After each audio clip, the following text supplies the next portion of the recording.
Stone Barrington fell into his chair at his desk.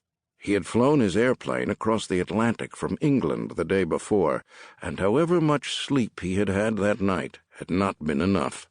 Joan Robertson, his secretary, came into his office bearing a mug of steaming coffee. "Welcome back," she said. "You look terrible."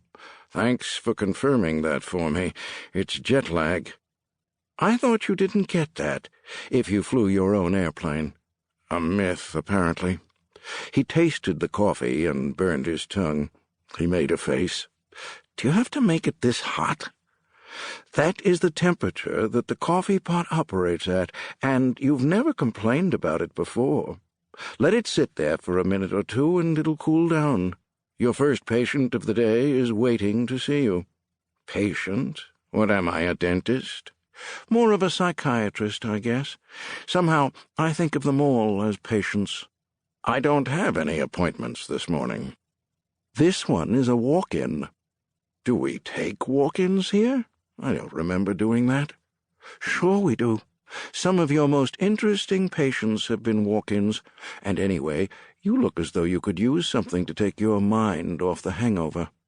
"It's not a hangover, it's jet lag. I don't drink when I fly."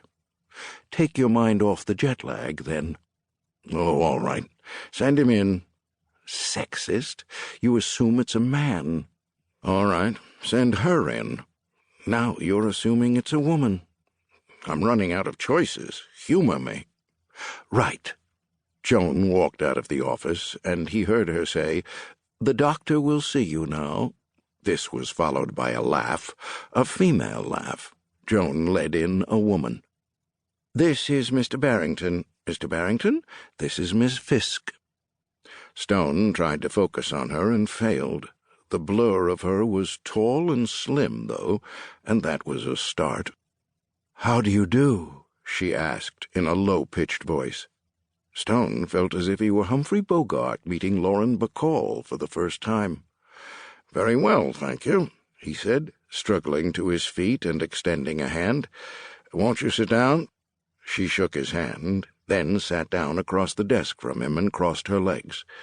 "Thank you." "Would you like some coffee?"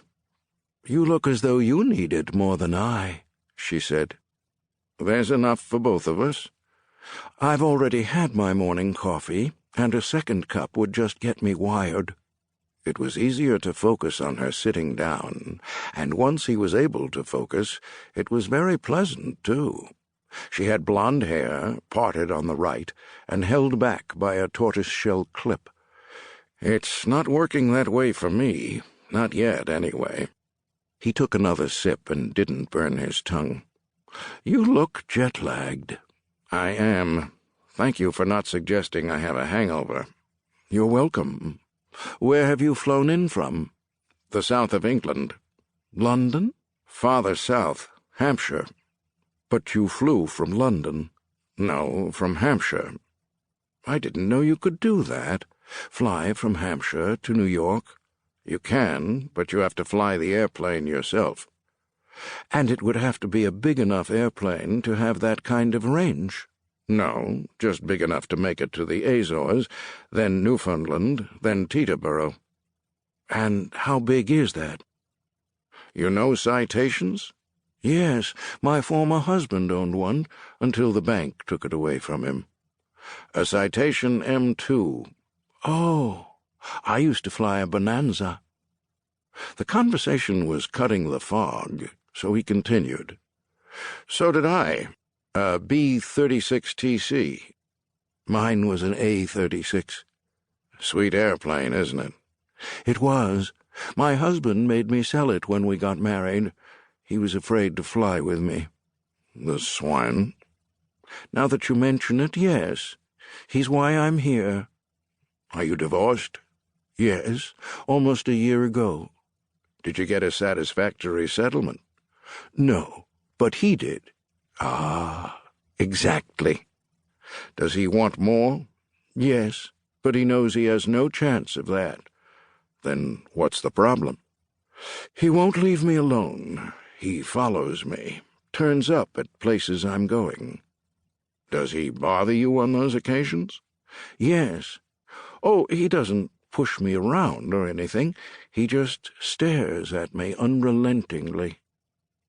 There's a word for that, stalking, and there's a very useful New York state law against it.